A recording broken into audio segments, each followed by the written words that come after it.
Hello, hope everyone's having a great show today. My name's Kevin Magee, and I'm the Chief Security Officer of Microsoft Canada. I have the pleasure today of hosting a panel on emerging leaders in our industry. And I really feel some of those have been in the industry for quite a while that are maybe looking at retirement in a few years, and hopefully so that some of us. We have a duty to inspire, to encourage and prepare the next generation of leaders and professionals for our industry, and also to prepare them for the challenges of tomorrow. And I've spent a lot of time the last 10 years really leaning into this effort and really trying to learn how I can do better as a mentor and as a leader and as a manager to give these folks a leg up into the industry, to get them prepared, to develop their careers, to turn them into leaders as well. And what I have found through this process is often I learned more from them than they did from me. And the first epiphany came when I was doing some interviews for a position. And a gentleman said he didn't have a car. And it blew my mind that someone would not have a car in their 20s and that they rented because they wanted to be more mobile.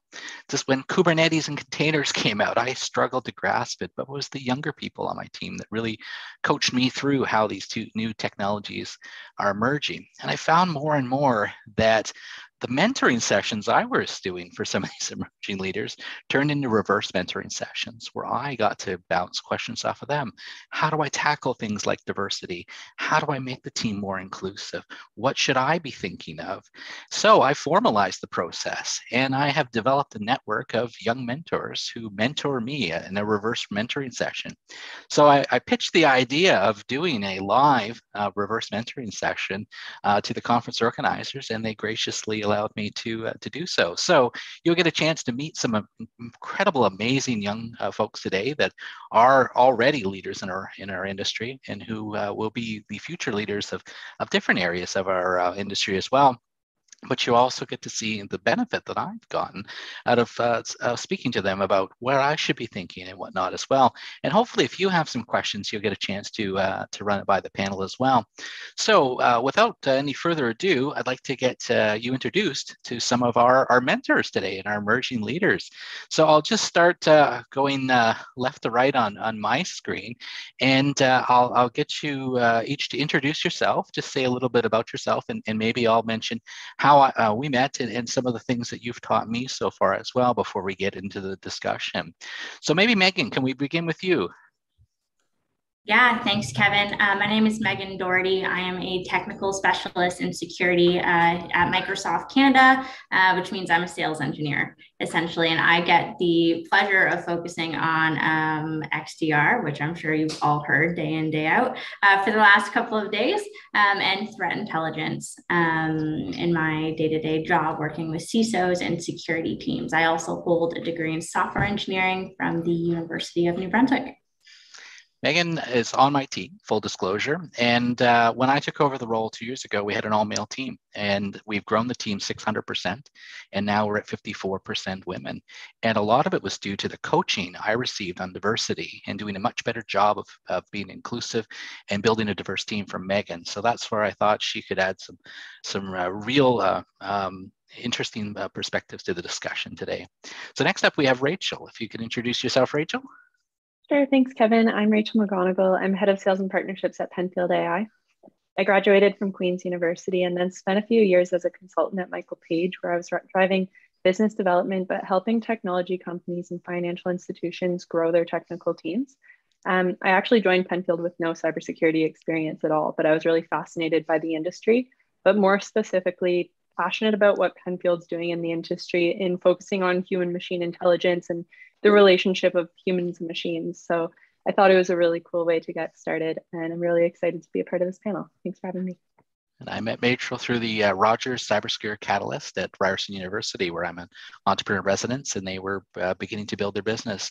This is a company that really founded and has built itself within the confines and the constraints of a pandemic, and really building out some cutting edge technology.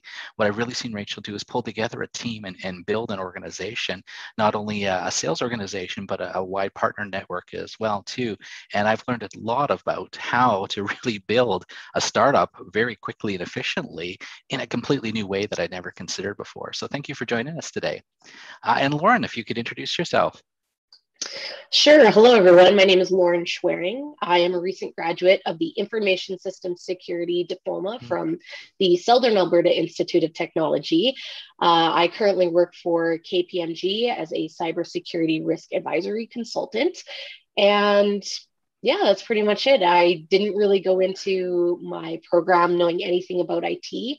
So, being where I am today is pretty great and awesome. And I just hope to pass on some of the knowledge to the CISOs and the, incoming people that are looking to get into the industry. And graduated as your valedictorian for your class as well. I met you on an advisory board for SAIT for your program that you recently graduated from. And all of us industry folks were giving our thoughts and opinions on what students should be learning. And Lauren challenged our premises, really made us think differently about what young people really need today in their education and coming out of school, and how to get a job and break into the industry. And I love the fact that she spoke out and she was really thoughtful in her answers and really changed my thinking. So it's a pleasure to have you, Lauren, and thank you for your commitment to this topic as well too. Thanks for having me. Great. And then Josh, if you could introduce yourself as well too. Absolutely. Thank you very much indeed, Kevin, for inviting me to this panel. So as mentioned, my name is Josh. I currently work in threat intelligence in a fusion center. And as you can probably tell from my accent, I'm not actually from Canada. I originally came from the UK and came over to Canada to do my second master's course and just fell in love with this country. So I began my career in Toronto and initially started out not in cybersecurity, but actually working in a corporate security department. So I had a pivot into cyber threat intelligence a couple of years ago, and I've just really enjoyed it ever since. I was first introduced to you by Neil, the editor of Canadian Security Magazine, who I pitched an idea for a story, and he sent me over yours. And I said, well, Josh has clearly written a better one. Let's run his instead. And that's where I started following your career. And you've made some amazing contributions to emerging leaders as well the last couple of years through a number of different areas. So actually, Josh, let's start with you then. You are very active in the community and building the community and helping folks attain certifications and validate their skills. Can you tell me a little bit about that? And how do we do a much better job of getting those folks that are coming out of school or young, those skills that they need, and not just book learning, but some of those certification skills and real world skills that you've really focused on the last little while? Absolutely. So I believe you're speaking in reference to my position on the IC Square Toronto chapter. Correct, yes. And I think it's very important to mention that whilst IC Squared is primarily known for their certifications, the individual chapters, they organize events for individuals in the cybersecurity industry that aren't just focused on certifications, but also are more educational and more like professional development orientated. So what I do is I focus a lot on trying to connect people with useful information sessions and also networking, as opposed to just focusing on the certification coaching. However, I think you raise a very good point about certifications, and I think it's something which is a reality in the cybersecurity industry, and they are perceived very, very highly by different employers. So you're right, it's very important that we do think about how young professionals can obtain them. I think in terms of what we can do as individuals are kind of leaving their the academic sphere and entering into the professional sphere, I think it's very important that while still in their academic programs, they're given as much exposure to industry as possible. And this can be something like a co-op semester or a capstone project that's set by an industry leader in the cybersecurity space. Just do whatever you can to ensure that these young individuals graduate with some inroads in the professional world and some kind of like network already built up. Those capstone projects are a great opportunity for an established leader to lean in and help with a project. They can learn something, they can get a problem solved for their organization as well, while getting introduced to some young folks and giving them some practical experience too. So that's a great idea. Big question. I speak to a lot of students or a lot of folks just entering the career. And 5+ years experience is probably the phrase I hear the most. So Lauren, I know you just completed a program. We're out looking for a change of career. There's this 5+ years experience challenge that everyone faces. Entry level role, but 5+ years experience. How can we fix that? What should CISOs, what should senior leaders be doing differently and looking for or communicating differently to make sure we don't miss some of the most amazing talent because we're sticking to an old antiquated process for hiring? I think when you bring somebody into an industry like cybersecurity that is ever growing, it's not realistic to ask somebody who's junior, so to speak, to come in with 5+ years of experience.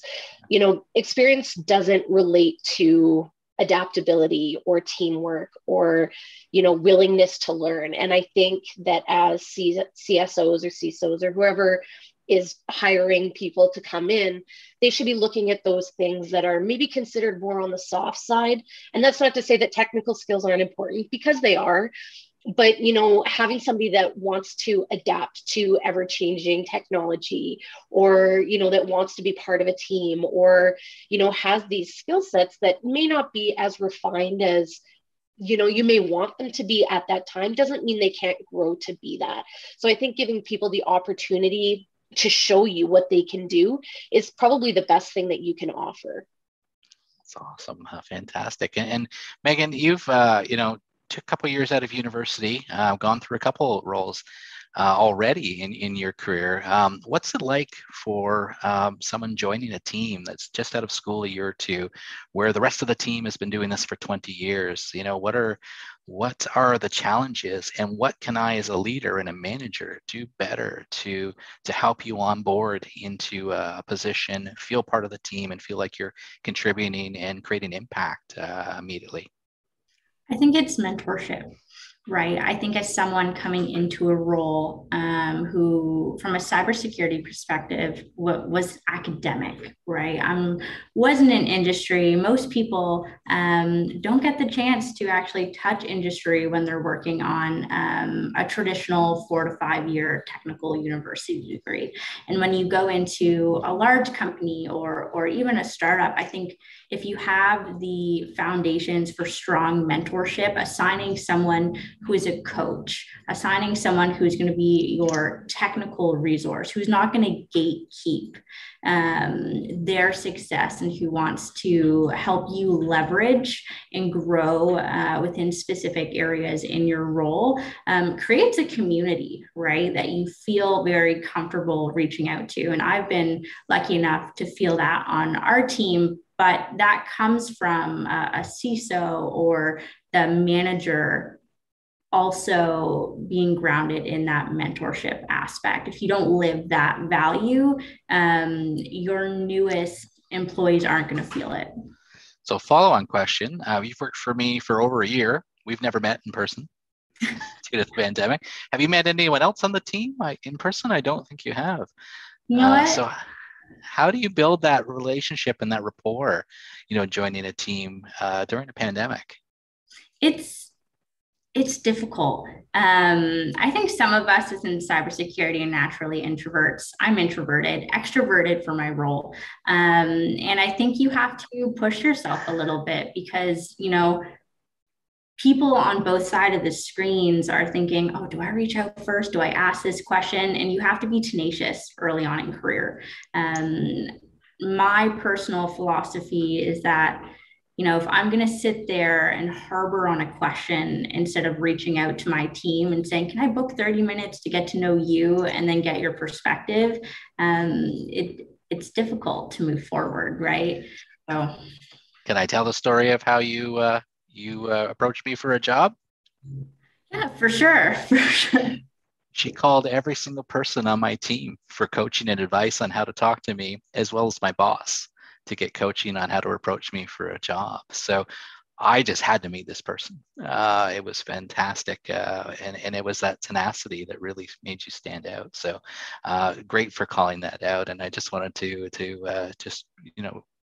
say how proud I was to see how you approached it. And Rachel, on this hiring idea, you've built a team, an amazing team. You've hired a ton of folks that I would have liked to have hired. You got there first. How are you doing it? How are you finding this young talent, and how are you attracting them to a startup that maybe doesn't have the brand recognition of a Microsoft or a large company? And do they even want that? What is attracting these young folks? And how do you talk to them, and how do you encourage them to join your company? Absolutely, yeah. So for some context, I joined Penfield last September, and at the time it was 4 of us, and now we're more than 10, growing quickly over the next few months. And what I found is we really reflected at the start when we started growing to say, who do we want to bring into the company? And something our founders have really put in place well is that we only want to bring in people that are smarter than us in something, whatever it is. We don't want to bring anyone that can't add additional value. So in our company, it doesn't need to be the case that everyone must have 5+ years of cybersecurity experience, because then we're hiring replicas and we might not be getting added value that someone else could bring with a new perspective. In a startup, everyone's wearing multiple hats. You get to touch a whole bunch of different areas of the business that you might not get to in a larger company, and you get to see the results of your work really quickly. It's a different company every week, and it's really rewarding to be a part of that environment. Do you think maybe because younger folks are more comfortable with some of the tools? It took me a while to get used to video conferencing, and I had to rethink everything I knew as a manager and how I related to my team in the pandemic. And I felt like I was starting over from scratch. Do you think because younger folks are just more comfortable with the technology, that maybe it's putting some strain because their older leaders don't know how to use the technologies maybe as well as they do? Well, I remember you and I met early last fall, and early during that time you were helping us on our sales pitch. And I don't even know if you remember this specific conversation, but we had a discussion about how you had said something like, I don't even know how I would evolve my own sales pitch in this climate, because I'm so used to going into a boardroom and standing in front of a screen and seeing all the subtle changes and everything. And my response was, Penfield's a brand new company. This is the only way we've sold. So we didn't have to adapt. This is just our reality. That's right. I mean, I found a lot of the coaching techniques I've used. If someone's having a problem or you want to ask them a tough question, taking them out for lunch, you neutral space and whatnot, I had to rethink my entire approach. But you're right, you got to build a culture from scratch and start different processes a completely different way. So that challenged my thinking. How would I develop a sales pitch as well? So how did you go about developing your sales pitch or your communication style? Because I learned from you quite a bit during this process. I think a lot of it was recognizing that everyone across the world is learning how to do something from scratch. But with that, you can make up your own definition for what's right. And so my methods of reaching out to a CISO about a new technology might not be what they're used to receiving, but it's a new world now. So I take more of an educational approach. We have this new technology. People haven't heard of it before. So if I go in and try to be salesy, it's never going to work. Nobody knows what I'm talking about. How do you build rapport with a sales prospect or anyone, or a team member, or when you're hiring with a candidate? What do you do differently than you would have done, or than what I guess I would have naturally done, now that those options of in-person aren't available to you? I think the whole COVID pandemic was a very level setting experience for everyone. And the first few months, everyone had the fun, funky backgrounds, but slowly those disappeared, and we get to see insight into your actual real life. And, someone's cat's running across the screen, or there's kids screaming in the background, and we can all relate. And so it's just taking the time at the start of any call or any introduction to find the human side of everyone and really relate to each other. And Lauren, you've just started a new career as well recently. What was it like to ramp up to get started, and how did you manage all of the challenges of work-life balance? Not only just entering a career that's really super demanding in itself and can burn you out, but also during a pandemic. Yeah, so I mean, I was fortunate or not fortunate, depends on how you look at it. But a lot of my school was actually online. I was kind of midway through my second semester when the pandemic hit. So we all went online, all of our teachers, we had to adapt super fast just to be able to kind of keep up and make sure that we were meeting where the teachers in the school's expectations were going to be by the end of the semester. But during that time, you know, you learn different skills of how to communicate more effectively, how to you know, work on group projects where you're not face to face with somebody. You have to learn who you can rely on and how to chase them down if you need, you know, their part of the group project to be complete. So I was fortunate enough to have that experience. And when I did an internship with one of the large oil and gas companies within Calgary here, we were online for the whole summer. So again, I didn't really get to meet any of these people, but I also understood that the team was a little bit more older than I was. So it was trying to adapt to the ways that they communicated and making sure, you know, like for me, I was not a big fan of phone calls, but it got to the point where that was the way that the person that was mentoring me or teaching me how to do these skills, that's the way that she preferred to communicate. So it was just being open and willing to adapt to that. And I think that goes both ways. You know, I think as a younger generation, we need to be aware that this may not always be the best. The way that we like to communicate may not work the best for our CSOs or CISOs. But I think it goes the other way as well, that CSOs and CISOs need to also be willing to be open to the way that our generation grew up with communication, right? We had MSN, we had AOL, we had all those other ICQ, and, you know, we had chat rooms and things like that. So we learned a different way to communicate. And I think being both sides, being able to adapt is what's going to make the best case scenario for. Do you think it leveled the playing field for some of the students that haven't been out in the workforce, that didn't know how to communicate and whatnot? Because when they met with me, I was starting from scratch as well.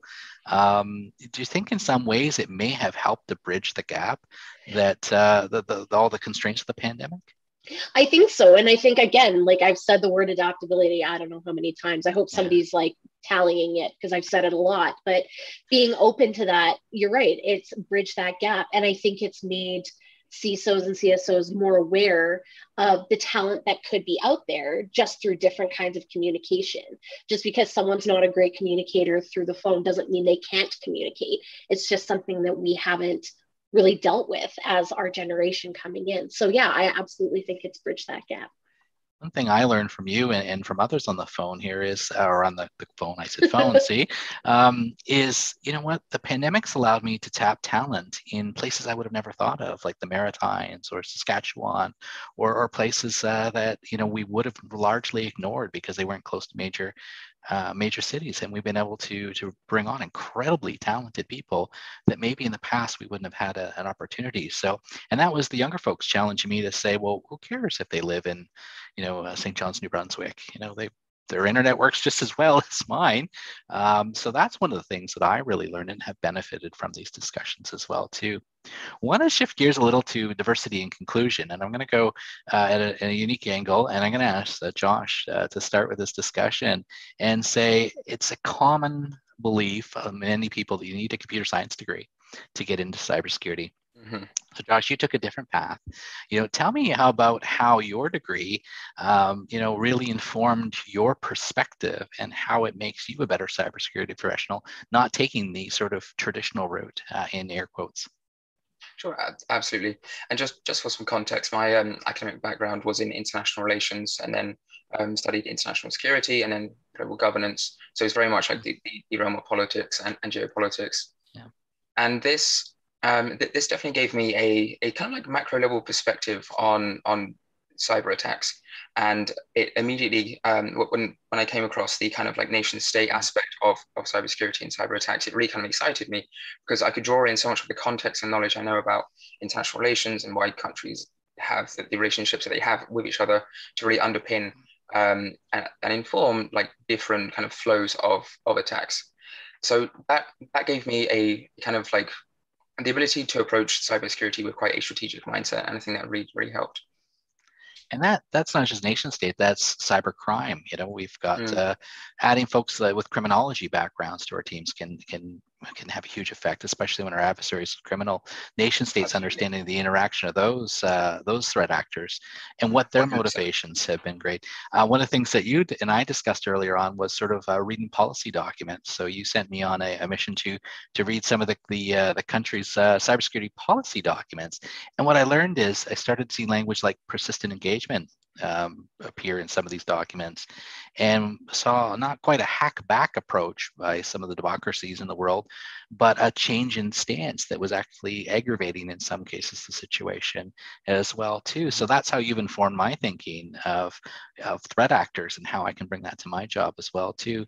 And did you find that it was a challenge, though, making the move from a different background in your education into the cybersecurity, and that without the technical skills, again, using air quotes, that it held you back from a position in the cybersecurity, or were you able to easily overcome that?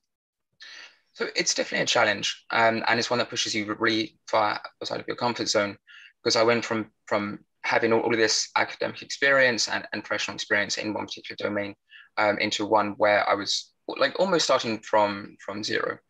But what I just reminded myself of, and what ultimately helped me get a job in cybersecurity, is that previous experience, that previous academic training, that's not worthless. It can be transferred across. The types of skills that you need as an intelligence analyst mitigating the physical threat landscape are very similar skills that you need in the cyber threat landscape. And ultimately, it just comes down to you learning different content. So what helped me a lot with that transition is being very enthusiastic about learning and putting in the extra hours to really like get to grips with cybersecurity content. And also it was also quite a surprising move over, because I had this perception that everyone that I would work with would be highly technical, IT cyber backgrounds.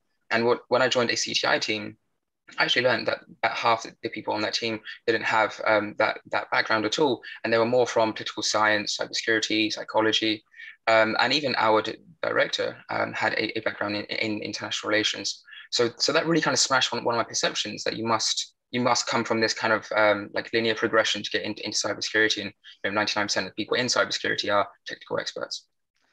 I have a history degree. And for much of my career, when I asked what I did, I avoided the discussion because I thought having an arts degree would diminish me in the minds of some of my peers.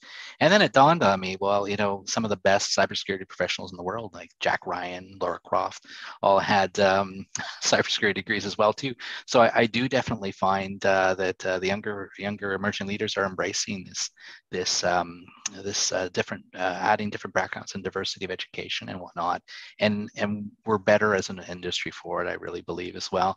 One other thing I can say is just, watching how you structure an article or an argument or whatnot, writing all those essays university really had developed your communication skills, which makes you very articulate and whatnot. And that's what I started looking for in some of my hires, was how can I bring on some folks that can really explain and really tease out the details and articulate some of the challenges, not just do the computer science. So I think that's one of the things that I've learned from you as well too, that those different backgrounds can provide a different perspective, but also much better, communication layer 8 skills as well too.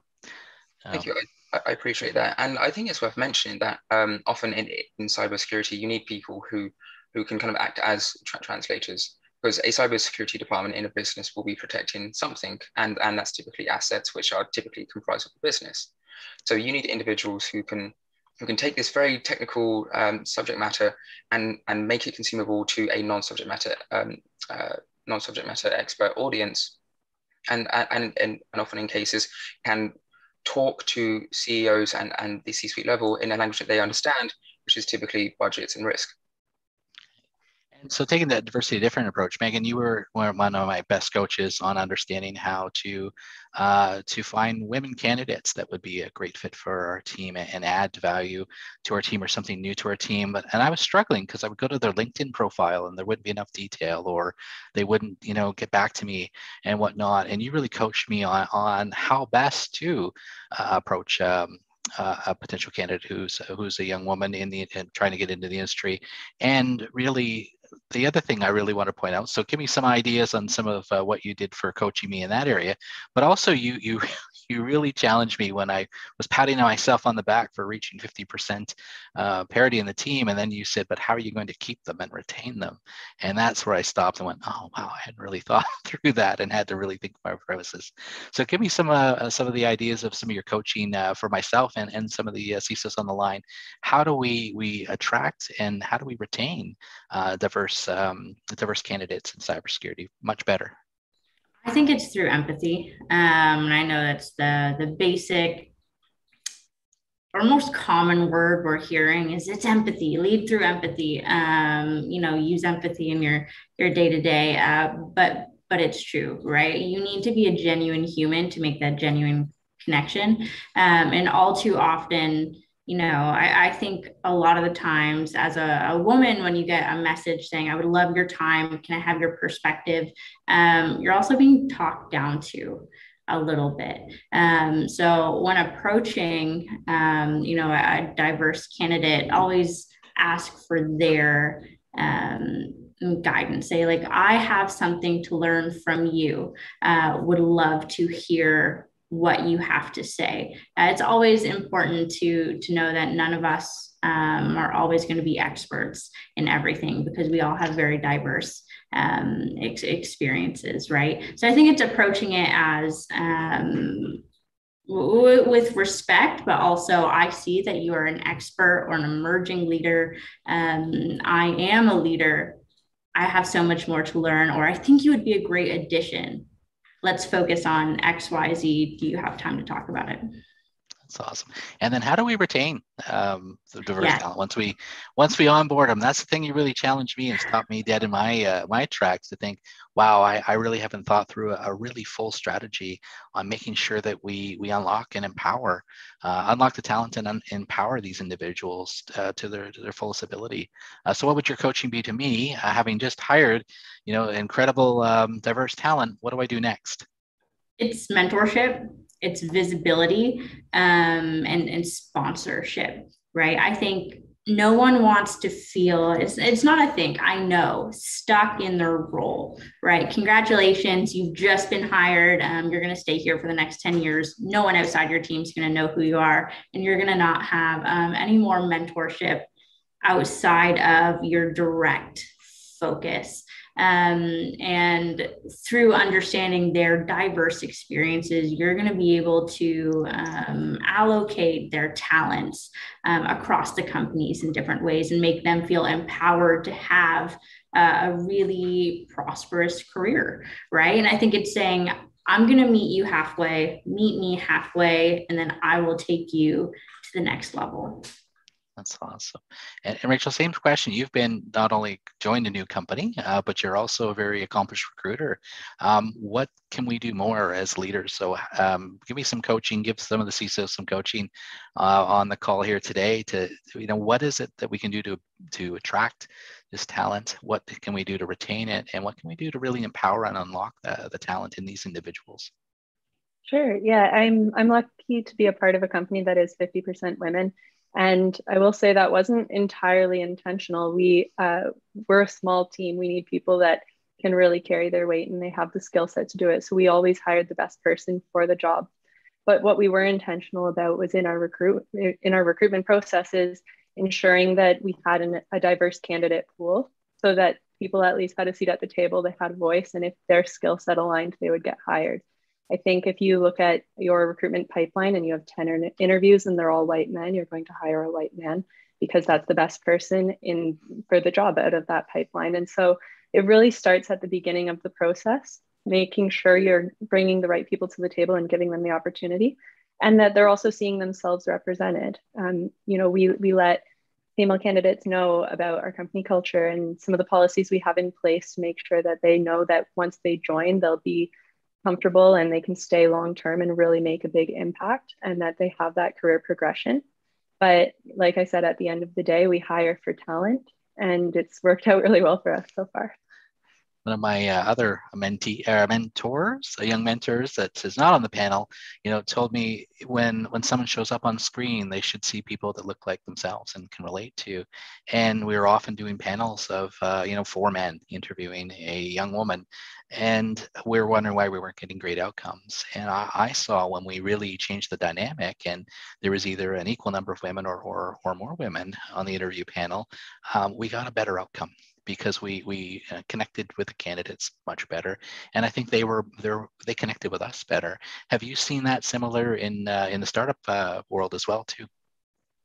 Absolutely, and we have a very diverse team and diversity across all facets: education, work experience, where you're from, like everything, and everyone is working towards a common goal. Like that's what motivates everyone. We believe in the company, the vision, and we know how each person fits into that. And so I think just finding that right balance of talent and culture fit, and just aligning all the pieces, and then leaving each individual up to their abilities to get their job done, and trusting them and having confidence in their ability to execute, has really allowed us to take our team to the next level. That's great. And Lauren, a great segue on the education and preparation for a job. I met you on an advisory board where I was helping to contribute to curriculum and work with an educational institution. Are we preparing the young people that are coming out of school, either college or university, for the roles that are out there? Are they struggling, when they come out because they don't have the right skills?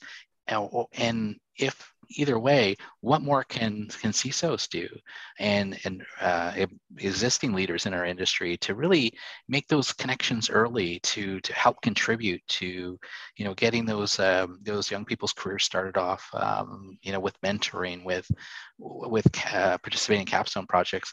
What could we be doing more of to if either improve or accelerates young people's success coming out of school?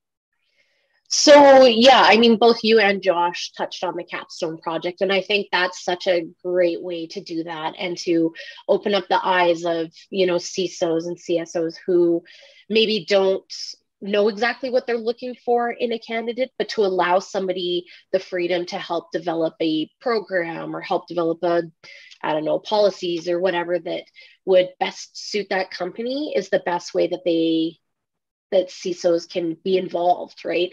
And I think, coming and being able to speak to students. In my first semester, we had a couple industry professionals that came in and spoke to us, and it was so eye-opening, and it was great because it was in the first semester when you don't really know what you want to do. If you want to do the sexy stuff of pen testing, or if you want to do the policy side like someone like me, it really helped open our eyes to what was out there. And a lot of people that get into the cybersecurity industry think it is just pen testing, but there's so much more out there that is not reliant even on the technical skills.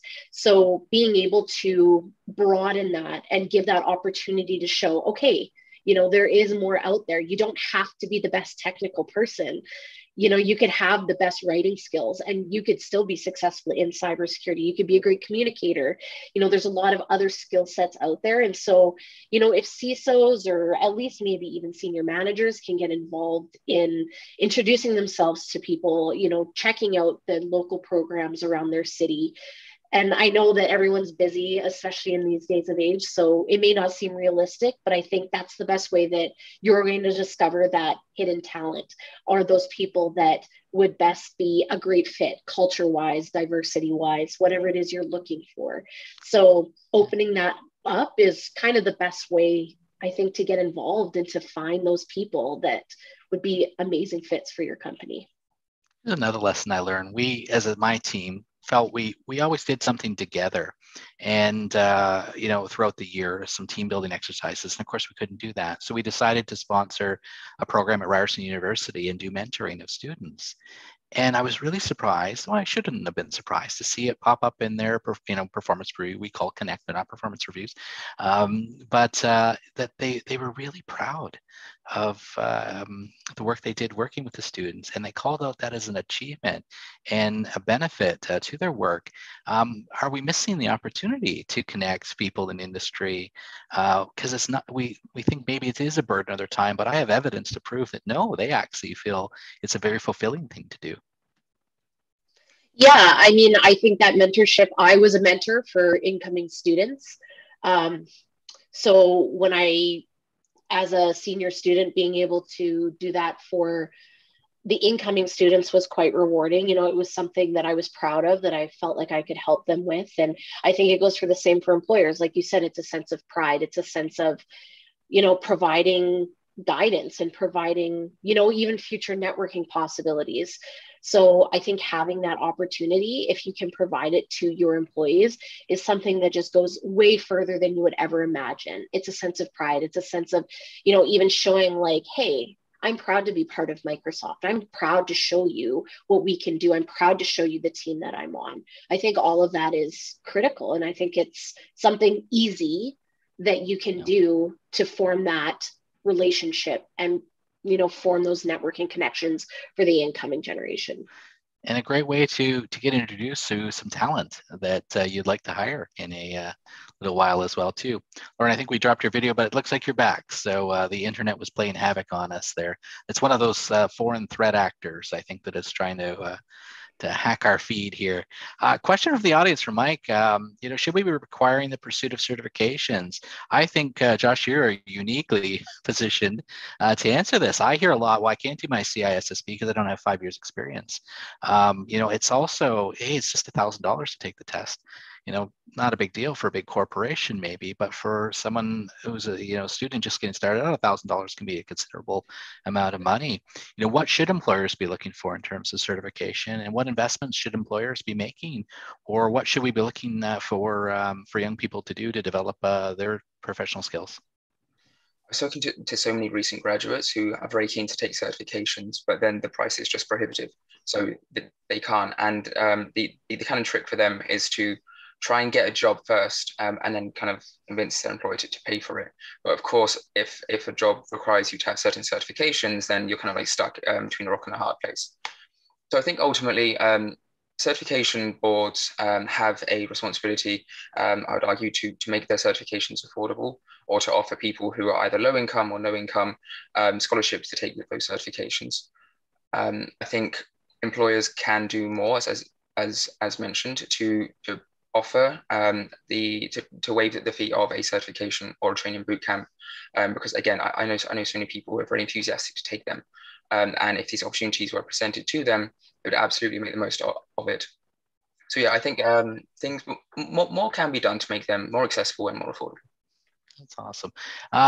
We're running out of time fast. We got about a minute left each, so we'll go across the rest of the board there. Megan, what should we be doing? What should we be requiring of young people who are entering the industry, and how can we do a better job of making some of these certifications we require more accessible, or training more accessible to them? I think Josh really said it right. I know as a student coming, from a technical background, who you think you're equipped to go straight into industry, right? These certifications are not necessarily what you learn in school, right? Some align to maybe a course you might have took, maybe your networking course, but there's this financial gap. My goal, I got in at Microsoft early, straight out of university, and then I started taking the certifications because I had an employer that was able to support me. We really need to look at people as investments. And I think it's really easy to say and not hold that value. So I think employers and CISOs especially can say, you seem like you have a lot of potential and talent. I'm going to give you the opportunity to join my team or sponsor you to take this certification, and we'll reevaluate where your capabilities are at afterwards. We've got about 2 minutes left, so let's go to Rachel. Do certifications matter? Do degrees matter in the startup worlds, or do skills matter? What matters to a startup? In startup, skills matter. We look at what skills we have today, where we need to be, and what skills can fill that gap. And that's the most important thing for us. I think in any team, it's about evaluating what you have today and where you want to be. And that's the advice that I would give, because I think often we overlook some of the skills we already have on our teams, and that there's complementary skills out there that we might not be considering because we're relying on a preset job description that may or may not be as applicable as we think. All right, and let's give Lauren the last word. Lauren, what are your thoughts? What are those skills that employers should be looking for, and how can we do a better job of helping the emerging leaders and some of these folks that are joining the industry get the education they need to fill the jobs that we want them to fill? Find the people that fit your company. You know, that's really what it comes down to. You can develop those people to being what you need them to be. You have a budget, use it for developing your employees, use it for developing the people to make your company the best it can be, because that's who's going to get you there, are those, you know, incoming grads. So use it. You have the opportunity, build those people, and they're going to be more loyal and more likely to stay if you give them that support. It's awesome advice to end the session on. I can't thank you enough, each of you, for what you've taught me personally over the last number of maybe years or months that I've known you, and also for sharing some of your ideas with the CISOs and the senior leaders on the webcast today. And I hope that they'll feel confident and comfortable to sort of go in and look at building reverse mentoring sessions, or finding reverse mentors that can help them build their business as well and help them tackle some of these problems. So thank you to each of you for agreeing to join and participate today. And I learned a ton from each of you, and it was an absolute pleasure to have you involved and participate today.